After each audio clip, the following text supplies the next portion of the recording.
तो हेलो, कैसे हैं आप सभी। उम्मीद है बहुत अच्छे होंगे, तैयारी कर रहे होंगे।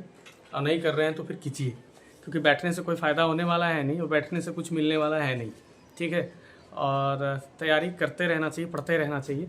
तो चलिए, आप लोग के स्वास्थ्य की कामना करते हुए इस वीडियो को हम आगे बढ़ाते हैं।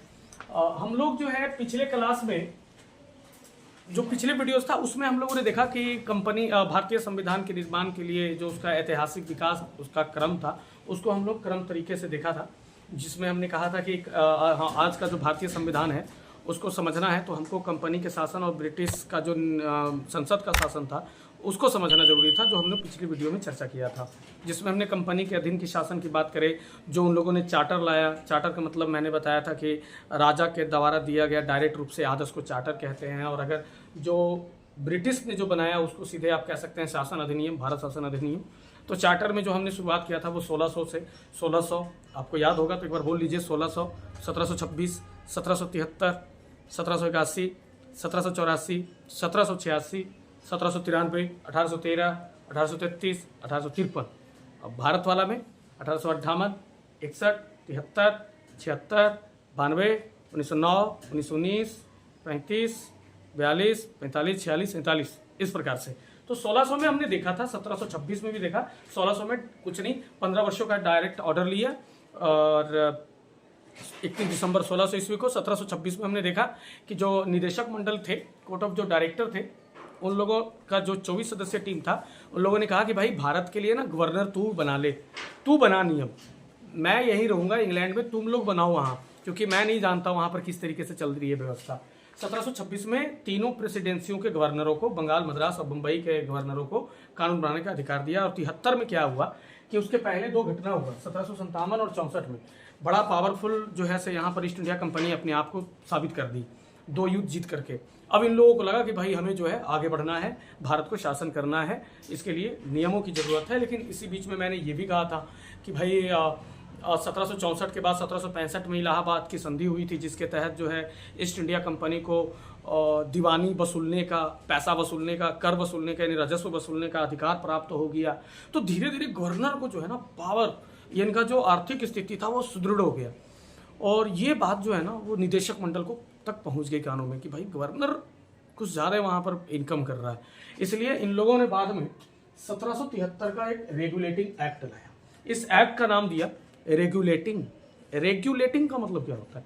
रेगुलेट करना, मतलब काम आप करो, रिमोट हमारे हाथ में रहेगी, जैसे हम करेंगे वैसे ही। जैसे टीवी है तो टीवी को कब ऑन करना है वो रिमोट हमारे हाथ में, ऑफ करना है रिमोट हमारे हाथ में, उसका वॉइस को बढ़ाना है वो हमारे हाथ में, घटाना है वो हमारे हाथ में, चैनल बदलना है वो हमारे हाथ में।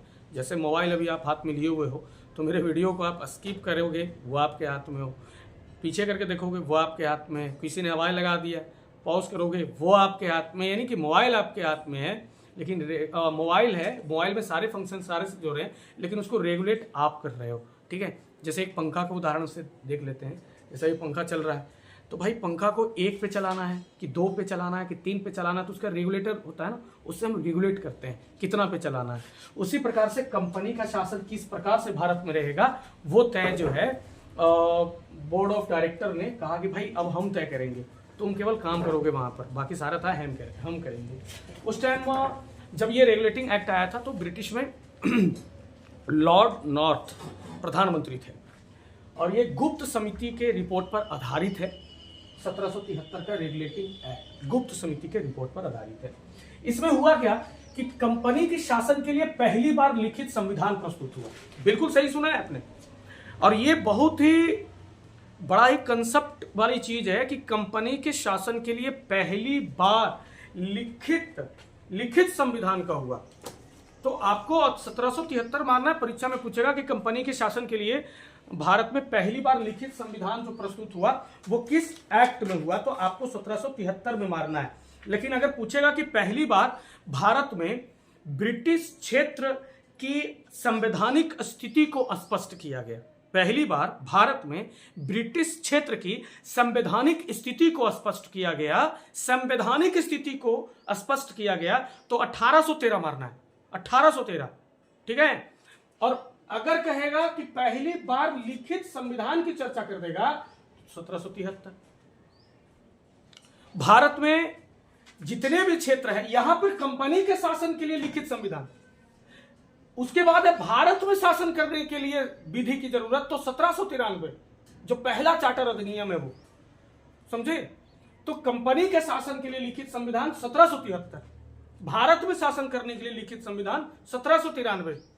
पहली बार भारत में ब्रिटिश क्षेत्र की संवैधानिक स्थिति को स्पष्ट किया गया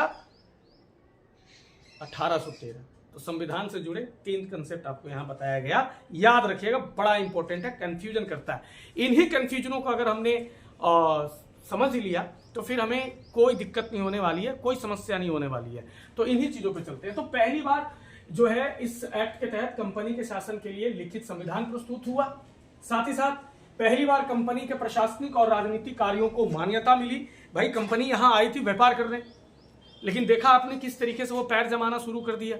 शुरुआत में कहा हमें चाय का व्यापार करना है भारत के साथ, वो हमें दे दो एकाधिकार, और धीरे धीरे यहीं रह गई। तो यहाँ जो है वो प्रशासन भी चलाना शुरू कर दी। 1765 में राजस्व वसूलने का, दीवानी वसूलने का टेंडर भी अपने हाथों में ले लिया 1765 में। और याद रखिएगा 1765 की जब चर्चा हो रही है तो बंगाल में द्वैत शासन प्रणाली की शुरुआत हुई थी।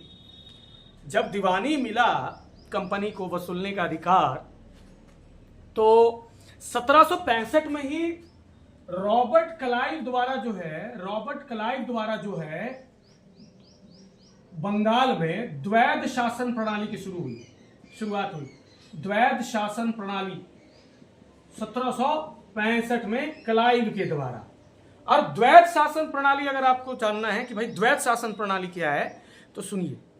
जैसे द्वैध शासन प्रणाली में क्या था कि राजस्व वसूलने का अधिकार ईस्ट इंडिया कंपनी को, पहला काम इधर हो रहा है, शासन एक ये कर रहा है।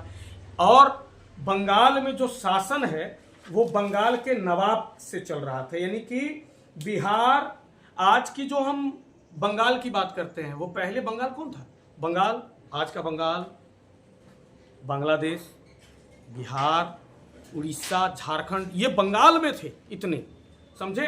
तो द्वैध शासन प्रणाली में बंगाल का भू राजस्व ईस्ट इंडिया कंपनी को, और शासन किसके नाम से चल रहा था? तो बंगाल के नवाब के नाम से, समझे, मीर कासिम, ये सब। तो यानी कि 2 भाग में, राजस्व ईस्ट इंडिया कंपनी और शासन बंगाल के नवाब। तो यही बोल रहे हैं द्वैध शासन, इसी को बोल रहे हैं द्वैध शासन। और ये जो बंगाल में जो द्वैध शासन आया वो रॉबर्ट क्लाइव ने लाया था 1765 में, जिसको 1773, इसमें मैंने नहीं लिखा है लेकिन मैं अभी समझा रहा हूं कि बंगाल में द्वैध शासन प्रणाली का जो है शुरुआत 1765 में। लेकिन अगर आपसे पूछ देगा कि बंगाल में द्वैध शासन प्रणाली को समाप्त किस एक्ट के द्वारा किया गया, तो 1773 के रेगुलेटिंग एक्ट के द्वारा किया गया। यानी इस प्रणाली को समाप्त कर दिया गया। किस प्रणाली को? द्वैध शासन प्रणाली को समाप्त कर दिया गया इसी में, रेगुलेटिंग एक्ट में, ठीक है। यानी कि द्वैध शासन प्रणाली बंगाल में कब से कब तक रहा? तो 1765 से 1773 में समाप्त हो गया, बिल्कुल। तो 1773 का रेगुलेटिंग एक्ट कंपनी के शासन के लिए पहली बार लिखित संविधान प्रस्तुत हुआ।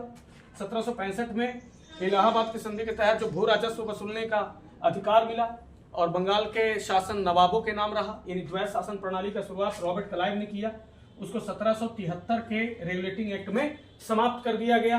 यानी और इसी एक्ट में जो है कंपनी को प्रशासनिक और राजनीतिक कार्यों को भी मान्यता मिल गई कि ठीक है भाई, ठीक काम कर रहे हो तुम, करो करो करो, संभालो भारत को, समझे, संभालो। अगर हम लोग को मिल जाता है भाई इतना अच्छा जगह, तीनों ओर से समुद्र, व्यापार करने का उत्तम स्थान, इतनी जनसंख्या, इतने भोले भाले मानुष लोग, तो हमें कहीं और भटकने की कोई आवश्यकता नहीं है। बहुत अच्छे ढंग से यहाँ करो, कब्जा करो, लुटो भारत में, सोने की चिड़िया है, ले चलो यहाँ से सोना उठा उठा करके, लो भाई मैं तुम्हें मान्यता देता हूँ प्रशासनिक और राजनीतिक कार्यों का। तो पहली बार कंपनी को प्रशासनिक और राजनीतिक कार्यों का जो मान्यता मिली वो रेगुलेटिंग एक्ट के तहत ही मिली। यानी हम कहें तो इसके द्वारा क्या था कि भारत में कंपनी के प्रशासन पर ब्रिटिश संसदीय नियंत्रण की शुरुआत। कहा गया कि सुनो भाई कंपनी, ईस्ट इंडिया कंपनी, तुम जो है ना कोई भी काम करेगा तो पार्लियामेंट उस पर नजर रखेगी, ब्रिटिश की पार्लियामेंट जो है उस पर नजर रखेगी, समझे। पार्लियामेंट नजर रखने का काम करना शुरू कर दी, यानी कि हम कह सकते हैं कि इस अधिनियम के द्वारा जो है ब्रिटिश संसदीय का नियंत्रण बढ़ गया, नियंत्रण सख्त कर दिया गया। क्योंकि उधर आपको पहले बताया कि भाई गवर्नर जो है वो मालामाल हो रहे थे, खूब यहाँ से राजस्व वसूल रहे थे। अब मकान जो है पेमेंट मिल रहा है 2 रुपया में, जो है से उन लोगों को पार्लियामेंट को लगता था कि भाई गवर्नर को 1 तल्ले ना मकान होगा जी, और ये सब 10-10 तल्ला लेके चल रहा है जी, थार लेके घूम रहा है जी, आईफोन लेके घूम रहा है जी, इतना पेमेंट वो नहीं देते हैं, कर का रहा है इन लोग। तो बोला अच्छा रुको, तुम लोग को अपने कंट्रोल में करते हैं। तो इसके द्वारा भारत में कंपनी के प्रशासन को मान्यता दिया, राजनीति को भी मान्यता दिया, लेकिन प्रशासन पर ब्रिटिश संसदीय नियंत्रण की शुरुआत हुई। उसने नियंत्रण करना शुरू कर दिया प्रशासन को, समझे। और यानी कि एक सेंट्रलाइज कर दिया पावर को, एक जगह से सारा चीज चलेगा। कोर्ट ऑफ डायरेक्टर जिसको बोल रहे हैं, निदेशक मंडल बोल रहे हैं, जो 24 सदस्यीय टीम था, इन लोगों ने और सख्त अपना रवैया अपनाना शुरू कर दिया, समझे। तो यहां पर कह सकते हैं कि शक्ति का केंद्रीकरण की नींव रखी गई। यहां से एक सवाल फंसाएगा, अगर कोई बच्चा अगर पढ़े, कोई अगर जो हमारे भाई हैं या जो भी प्रतियोगी परीक्षा की तैयारी करने वाले विद्यार्थी हैं जिन्होंने बड़ी गहन रूप से अध्ययन किया है ना, वो यहां पर एक सवाल पकड़ लिए होंगे। जैसे ही मैंने कहा कि शक्ति का केंद्रीकरण की नींव रखी गई, ऐसे ही किसी का मन में ठनका होगा कि अरे यार नहीं, ये तो 1833 की बात है, 1833 में शक्ति का केंद्रीकरण की बात हो रही है। तो एक बात मैं कहना चाहता हूं कि शक्ति की केंद्रीकरण की नींव रखी गई यहां पर, और 1833 के जो चार्टर अधिनियम है ना, उसमें केंद्रीकृत शक्ति, यानी कि यही चीज मैं बोल रहा हूं, शक्ति का केंद्रीकरण या फिर केंद्रीकृत शक्ति। तो 1833 के चार्टर अधिनियम में केंद्रीकृत शक्ति जो है अपने विकास की चरम सीमा पर थी, अपने विकास की चरम सीमा पर यहां नींव रखी, यानी कि शुरू हुई है। और ये पीक लेवल पर कब पहुंचा? तो 1833 के चार्टर अधिनियम के वक्त केंद्रीकृत शक्ति ज्यादा हो चुका था, सारा पावर एक जगह सेंट्रलाइज हो गया था। और यहां पर सारा पावर एक जगह सेंट्रलाइज करने का प्रयास किया जा रहा है, शुरुआत किया गया कि सारे पावर एक जगह रहेगा और यहीं से हम जो कहेंगे वो सुनना है, एक जगह से जो कहेंगे वो सुनना है। हम कहेंगे बैठो बैठो, उठो उठो। तो अभी शुरुआत हो रहा है ये सब, और 1833 तक आता तो पूरा एकदम कंट्रोल में करना शुरू कर दिया। तो एक शक्ति का केंद्रीकरण की नींव रखी गई रेगुलेटिंग एक्ट में, ठीक है। अब फिर ये वाला याद रखिएगा कि द्वैध शासन प्रणाली बंगाल में द्वैध शासन प्रणाली, और एक है कंपनी के अधीन द्वैध शासन प्रणाली। द्वैध शासन प्रणाली ना, आप बने रहो वीडियोस में हमारे साथ बने रहो, मैं आपको ये सारी चीज समझाते जाऊंगा द्वैध से रिलेटेड। बंगाल में द्वैध शासन प्रणाली रॉबर्ट क्लाइव 1765-73 में खत्म। उसके बाद कंपनी के अधीन भी द्वैध शासन प्रणाली आएगी। उसके बाद फिर आपसे यह भी सवाल आया कि प्रांतों में द्वैध शासन प्रणाली के जनक कौन है? प्रांत में फिर आएगा द्वैध शासन, केंद्र में आएगा द्विसदन, द्वैध शासन, ये सब आते रहेंगे, कंफ्यूजन नहीं होना है। फिलहाल आगे बढ़े, फिर एक बार बोल लेते हैं कि 1773 के रेगुलेटिंग एक्ट के तहत कंपनी के शासन के लिए पहली बार लिखित संविधान, पहली बार कंपनी के प्रशासनिक और राजनीतिक कार्यों को मान्यता मिली 1773 के रेगुलेटिंग एक्ट के तहत। शक्ति का केंद्रीकरण की नींव रखी गई रेगुलेटिंग एक्ट 1773 के तहत। भारत में कंपनी के प्रशासन पर ब्रिटिश संसदीय नियंत्रण की शुरुआत हुई रेगुलेटिंग एक्ट के तहत। ये कुछ वो सारे कंटेंट यहाँ पे लिखे हुए हैं, लाइन लिखे हुए हैं, वाक्य लिखे हुए हैं जो हाईलाइटेड नहीं है। ज्यादा मार्केट में ये लाइनें रन नहीं कर रही हैं, जो रन कर रही हैं वो यहाँ लिखा हुआ है अन्य मुख्य प्रावधान में, ये जो है रन कर रही है। लेकिन बाय द वे अगर परीक्षा में पूछ दिया तो कि निम्न में से कब, किस एक्ट के तहत कंपनी के शासन के लिए पहली बार लिखित संविधान की प्रस्तुत की गई? अब संविधान के यहां तो 3 चीज बताया। पहली बार लिखित संविधान कंपनी के शासन के लिए 1773, भारत में शासन के लिए लिखित संविधान 1793, पहली बार भारत में ब्रिटिश अधिकारिता क्षेत्र से संबंधित संवैधानिक स्थिति को स्पष्ट किया गया 1813। पूछ सकता है कि पहली बार भारत में ब्रिटिश क्षेत्र में संवैधानिक स्थिति को कब स्पष्ट किया गया? तो 1813। कंपनी के शासन के लिए पहली बार लिखित संविधान कब प्रस्तुत हुआ? 1773। पहली बार कंपनी के प्रशासनिक और राजनीतिक कार्यों को मान्यता किस एक्ट में मिली? 1773 का रेगुलेटिंग एक्ट। केंद्रीकृत शक्ति, या आप इसको अलग लैंग्वेज में भी कह सकते हैं, जैसे कि केंद्रीय प्रशासन की नींव किस एक्ट में रखी गई? तो केंद्रीय प्रशासन की नींव 1773 ईस्वी के रेगुलेटिंग एक्ट में। अब केंद्रीय प्रशासन अपने विकास का चरम सीमा पर कब थी? तो 1833 में। मेरी कोशिश है कि मैं ऐसे ऐसे कंटेंट जो 2-3 अधिनियमों के साथ मैच करता है, मैं उसको एक साथ बताते चलूं। बाय द वे, कंपनी के प्रशासन पर ब्रिटिश संसदीय नियंत्रण की शुरुआत 1773, समझे। बंगाल में द्वैत शासन प्रणाली, रॉबर्ट क्लाइव, 1765। कब अंत हुआ? किस एक्ट? तो भाई रेगुलेटिंग एक्ट 1773 के तहत। अब आइए यहाँ पर, जो हमने पिछले वीडियोस में भी चर्चा किया था, मुंबई और मद्रास के गवर्नरों को बंगाल के अधीन कर दिया गया। बंगाल के अधीन, क्योंकि भाई बंगाल 1757-64 जो है ना, वो युद्ध जीत दिया। बोर्ड ऑफ डायरेक्टर खूब खुश हो गया।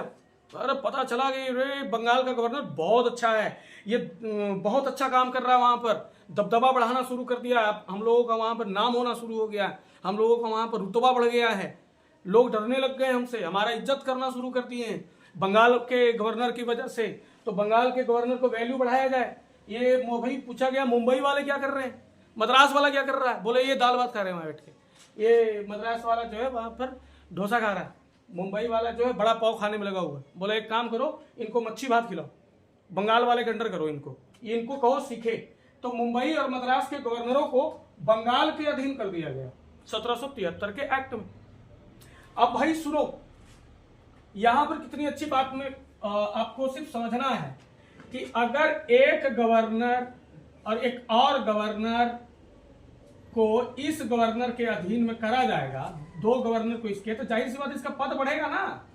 तो गवर्नर उसका जनरल हो गया, 2 गवर्नर का हेड हो गया वो। तो गवर्नर जनरल का पद जो सृजित हुआ वो 1773 के रेगुलेटिंग एक्ट के तहत। तो पूछेगा कि बंगाल का गवर्नर जनरल पद सृजित जो हुआ वो किस एक्ट? 1773। गवर्नर से बंगाल का गवर्नर जनरल, गवर्नर से गवर्नर जनरल, तो वो 1773। और पहली बार इस एक्ट के तहत बनने वाला बंगाल का प्रथम गवर्नर जनरल, बंगाल का प्रथम गवर्नर जनरल, तो लॉर्ड वारेन हेस्टिंग्स 1773 के रेगुलेटिंग एक्ट के तहत बनने वाला प्रथम बंगाल का गवर्नर जनरल, बंगाल का प्रथम गवर्नर जनरल। थोड़ा बहुत शब्द 1-2 इधर उधर हो जाता है बोलते बोलते। तो इसके बाद यहां लिखा हुआ है कि फिर क्या किया कि भाई आपको पिछले वीडियोस में बताया था और यहां बताऊं, अभी भी बताया था कि कंपनी के कर्मचारी लोग, गवर्नर, ये सब खूब जो है से घूस खा रहा था, खूब फायदा कमा रहा था। इतना ना कि पेमेंट से ज़्यादा इन लोग आउटे इनकम कर रहा था। जैसे हम लोगों के अभी जो तैयारी सब करता है विद्यार्थी लोग, या कोई भी तैयारी करता है, या जो भी है, थाना में चल जाए या किसी भी ऑफिस वाला काम में चल जाए, कर्मचारी बन जाए, पुलिस बन जाए, दरोगा बन जाए, तो इनका पेमेंट जितना नहीं है उससे कहीं तो आउटे इनकम करता है। अब मान लो बिहार पुलिस का 35,000 40,000 इनकम है। अब बिहार पुलिस का भी जो लड़का होता है ना, वो थार रखने का सपना रखता है और रख भी लेता है, कई जगह जमीन हो जाता है। दरोगा को तो पूछो ही मत, भाई सलाम है दरोगा को, खूब करता आउट इनकम। तो सलाम मैं इसलिए कर रहा हूँ कि कहीं ये ना हो कि दरोगा भाई इस वीडियो को देख रहे हैं और उनको लगे कि भाई हमें ही लपेट रहा है लिखा, तो इसलिए कह रहे हैं कि भाई सलाम कम लपेटा कीजिए। तो किसी भी गवर्नर और कंपनी के कर्मचारियों को कहा गया, कंट्रोल करने का प्रयास किया गया, सुनो कोई तुम लोग गिफ्ट उफ्ट नहीं लेगा। जब पूछा गया कर्मचारी से और कंपनी के कर्मचारी और गवर्नर से, जब पूछा गया कि इतना पैसा कहां से आ रहा था, कह रहा गिफ्ट में, हम आउट इनकम नहीं कर रहे हैं हुजूर, गिफ्ट में। बोर्ड ऑफ डायरेक्टर कहा कि गिफ्ट में, तो हाँ हम वो को वहां गिफ्ट मिल रहा है, भारतीय लोग गिफ्ट दे रहा है, राजा महाराजा लोग बुलाता है और कहता है ये लो आप हमारे गेस्ट हैं, गिफ्ट। बोला अच्छा बात है, गिफ्ट मिल रहा है तो जी, तो एक काम करो कि तुमको गिफ्ट नहीं लेना है, उपहार लेने पर प्रतिबंध लगा दिया कि अब तुमको उपहार नहीं लेना है। तो आपसे पूछा जाएगा कि किसी भी गवर्नर या कंपनी के कर्मचारियों को उपहार लेने पर प्रतिबंध जो है किस एक्ट में लगा? तो 1773 के रेगुलेटिंग एक्ट में। बोल दिया कोई उपहार नहीं लेना है तुम्हें। एक और मसला पता चला उन्हें एक तो उपाय बता दिया कि उपहार से मिल रहा था तो उपहार पे प्रतिबंध लगा दिया। फिर कोई कहा कि देखिए सर, हम लोगों का ड्यूटी ना इतना से इतना बजे तक रहता है और बीच के टाइम जो बचता है उसमें हम लोग अपना भी कोई काम कर लेते हैं, हम लोग अपना भी दुकान चलाते हैं। बोर्ड ऑफ डायरेक्टर कहा कि भाई अपना दुकान भी चला रहे हो आजकल, तो हाँ उसी से इनकम होता है जो। तो एक काम करो, अपना दुकान जब तुम चलाओगे तो बिना लाइसेंस के नहीं चलाओगे, और वो लाइसेंस तुम्हें हम ही देंगे तभी तुम चला सकते हो। यानी निजी व्यापार करने पर भी रोक लगा दिया। बोला करो कैसे आउट इनकम तुम कमाता है, इसे देखते हैं हम, समझे। तो गवर्नर, बंगाल का गवर्नर जनरल इसी एक्ट में बना, जिसके तहत पहले बंगाल के गवर्नर जनरल हुए, बंगाल के पहले governor general Lord Warren Hastings, और कंपनी के कर्मचारियों और गवर्नरों को भारतीयों से उपहार लेने पर प्रतिबंध लगा दिया। साथ ही साथ निजी व्यापार करने पर भी प्रतिबंध लगा दिया कि भाई आपको कोई भी निजी व्यापार नहीं करना है, और अगर करना है तो लाइसेंस जो है वो हम देंगे तभी करिएगा, और नहीं तो फिर आपको मान्यता रद्द कर दिया जाएगा, आप पर मुकदमा चलेगा, समझे। इसके अलावा एक चीज और हुआ, कोर्ट ऑफ जो डायरेक्टर्स थे, निदेशक मंडल के जो सदस्य थे, उन लोगों ने कहा यार देख, हम लोग हर वर्ष जो है 2400 के 2400 सदस्य एक बार में विघटित करते हैं, फिर लाते हैं, फिर विघटित कर देते हैं, ये थोड़ा मामला कुछ ज्यादा टेंशन वाला है। एक काम करो कि सदस्यों का कार्यकाल निश्चित कर दो, ये जो एक साल में सब हट जा रहे हैं ना, तो ऐसे नहीं हटाओ, कुछ सदस्यों को हटाओ। तो व्यवस्था हुआ कि 1/4 सदस्य, कुल सदस्यों का 1/4 सदस्य प्रत्येक वर्ष हटाए जाएंगे, पद से विमुक्त होंगे। 1/4 तो कितना हो गया, 24 का 1/4, यानी कि 24 को 4 भाग में बटिएगा बराबर रूप में, तो कितना आएगा 6, 6 चौके 24 हुआ। तो 6 सदस्य प्रतिवर्ष वहां से पद से विमुक्त किए जाएंगे निदेशक मंडल के हिस्से से, टीम से। और सदस्यों का जो कार्यकाल हुआ, सदस्यों का जो कार्यकाल हो गया वो 4 वर्ष हुआ, 4 वर्ष। तो आपसे पूछा जाएगा कि शुरुआत में कितना था, 1773 से पहले निदेशक मंडल के सदस्यों का कार्यकाल क्या था। तो भाई 1773 से पहले निदेशक मंडल का कार्यकाल था 1 वर्ष, 1 वर्ष में पूरे हट जाता था, पूरे विघटन होता था। अब विघटन नहीं, अब इसको अस्थायी कर दिया निदेशक मंडल को, खाली सदस्य के कार्यकाल कर दिया 4 वर्ष, और प्रतिवर्ष एक कुल सदस्यों का 1/4 पद से विमुक्त होंगे। आई होप समझ रहे होंगे आप, 1/4 पद से विमुक्त। गवर्नर जनरल के लिए कार्यकारिणी परिषद का गठन किया गया, और कार्यकारिणी परिषद में 4 सदस्यों को भेजा गया। इनका ही काम था भाई नियम वगैरह ये सब बनाना, ये सब इनका काम था कार्यकारिणी परिषद का। और ये किनके हिस्से में थे, गवर्नर जनरल के हिस्से में थे। इन पर थोड़ा और कार्रवाई, गवर्नर जनरल पर थोड़ा सा और सख्त रवैया कर दिया गया कि अब तुम अपने हिसाब से नहीं, हम तुम्हें एक टीम भेज रहे हैं 4 सदस्यीय, 4 सदस्य वाला टीम भेज रहे हैं जिसका नाम है कार्यकारिणी परिषद। ये डिसीजन लेगा और तुम्हें उसके डिसीजन को सुनना है। और मान लीजिए कोई ये नियम बना रहे हैं और नियम बनाने में 4 सदस्यों का मत बराबर हो गया, 2 इधर कह रहा है कि हाँ होना चाहिए और 2 कह रहा है कि नहीं नहीं होना चाहिए, तो ऐसे मामलों में फाइनल वोट जो है गवर्नर जनरल देगा। गवर्नर जनरल बोला फाइनल वोट का बारी आएगा हमको, 3 हो जाएगा 1 हो जाएगा, 2 होएगा कब, बहुत टेंशन में हो गया गवर्नर जनरल। तो गवर्नर जनरल बहुत नाराज भी रहने लग गया था। तो आपसे परीक्षा में पूछा जाए कि भाई कार्यकारिणी परिषद का गठन किस एक्ट में किया गया, 1773 का रेगुलेटिंग एक्ट में, ठीक है।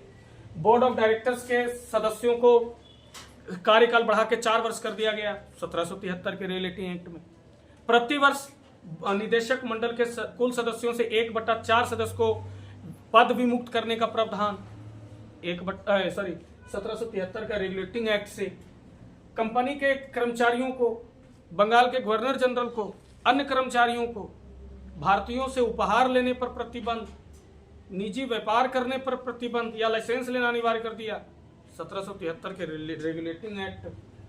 अब एक चीज यहां पर याद रखिएगा कि 1773 ईस्वी के रेगुलेटिंग एक्ट के तहत कोलकाता में जो है सुप्रीम कोर्ट की स्थापना हुई। ध्यान रखिएगा, सुप्रीम कोर्ट कोलकाता में कह रहा है, कोलकाता में, समझे। 1773 ईस्वी के रेगुलेटिंग एक्ट के तहत कोलकाता में सुप्रीम कोर्ट की स्थापना हुई 1774 में, यानी 1773 के तहत 1774 में सुप्रीम कोर्ट की स्थापना हुई कोलकाता में, जिसके प्रथम मुख्य न्यायाधीश हुए एलिजा एम्पे। इसके अलावा 3 और अन्य न्यायाधीश थे। कौन थे बताइए, कमेंट सेक्शन में डाल दीजिएगा। चलिए मैं बताता हूं। मैं भी चैम्बर्स, हाइट और लैमेस्टर, उसको गैंगस्टर कहते हैं, मतलब हम बोलते हैं गैंगस्टर। तो चैम्बर्स, लैमेस्टर, हाइट, ये 3 अन्य थे। ये 4 सदस्य वाले सुप्रीम कोर्ट की स्थापना हुई, जिसमें एक जो है मुख्य न्यायाधीश थे। तो प्रथम मुख्य न्यायाधीश कौन हुए सुप्रीम कोर्ट के, कोलकाता के सुप्रीम कोर्ट के? तो एलिजा एम्पे। ठीक है, चलिए अभी तक जो हम लोगों ने पढ़ा उसको एक बार हम लोग रिकॉल कर लेते हैं। इसमें इतना ही है। आपसे पूछा जाएगा, यहां पर लिखा हुआ है कि कंपनी के शासन के लिए पहली बार लिखित संविधान 1773, पहली बार कंपनी के प्रशासनिक और राजनीतिक कार्यों को मान्यता 1773, केंद्रीकृत शक्ति की नींव रखी गई 1773, चरम सीमा पर पहुंची थी 1833। इसके द्वारा यानी कि कंपनी के प्रशासन पर ब्रिटिश संसदीय नियंत्रण की शुरुआत हुई, ब्रिटिश संसदीय नियंत्रण की शुरुआत हुई 1773। बंगाल के गवर्नर को बंगाल का गवर्नर जनरल कहे जाने लगा 1773। कौन बना बंगाल के प्रथम governor general? Lord Warren Hastings. Company के कर्मचारियों को भारतीयों से उपहार लेने पर प्रतिबंध 1773। बिना लाइसेंस के निजी व्यापार पर रोक 1773। कलकत्ता में सुप्रीम कोर्ट की स्थापना कब हुई? 74 में हुई। किस एक्ट के तहत? 73 के एक्ट के तहत। कौन प्रथम मुख्य न्यायाधीश हुए? एलिजा एम्पे। 3 अन्य कौन थे? तो चैम्बर्स, लेमेस्टर, हाइड, ये थे 3 अन्य में, समझे? तो लिमेस्टर और हाइड 3 अन्य में थे। और इसमें याद बस ये यहां पर अगर इधर रनिंग कर रहा है तो इस पर भी ध्यान देना है कि कंपनी के प्रशासन पर ब्रिटिश संसदीय नियंत्रण की शुरुआत शुरू हो गई। तो भाई इसमें ही कहना है राजनीतिक प्रशासनिक कार्यों की मान्यता 73 में, शक्ति का केंद्रीकरण 73 में। ठीक है, आई होप कि आप लोगों को बहुत अच्छा समझ में आया होगा। और एक चीज और मैं रिपीट करना भूला कि 1765 में बंगाल में जो द्वैत शासन प्रणाली की शुरुआत हुई उसे 1773 के एक्ट के तहत समाप्त कर दिया गया। यदि आप मेरी बातों को इतना देर तक ध्यान से सुने होंगे तो बिना लिखे याद हो गया होगा। और नहीं भी याद हुआ है तो आप बिल्कुल लिख सकते हैं, शुरू वाले वीडियो को पीछे करके भी लिख सकते हैं, क्योंकि अभी 30 टास्क दिया है मैंने, तो आप लिख सकते हैं। वीडियो को रोक करके भी, शुरू में जा करके भी अच्छे तरीके से लिख सकते हैं, ढंग से लिख सकते हैं। बाय द वे, मिलते हैं आप लोगों से अगले वीडियोज़ में। उम्मीद है कि आप लोगों को ये जो मैंने समझाया वो बहुत अच्छा लगा होगा। अगर सचमुच में अगर बहुत अच्छा लगा होगा तो कमेंट देखने के बाद आप कमेंट जरूर करें, ताकि हमें अगले वीडियो बनाने में और भी मोटिवेशन मिले, और भी ढंग से आएँ, और भी अच्छे कंटेंट के साथ आएँ। और मेरी कोशिश रहेगी कि जो भी मैं एक्ट पढ़ा रहा हूँ उस एक्ट से रिलेटेड कोई भी कंटेंट ना छूटे, जो भी एग्जाम में जाएँ तो ढंग से बना करके आएँ। तो मिलते हैं आप लोगों से अगले वीडियोज़ में, तब तक आप लोग के लिए जय हिंद, जय भारत।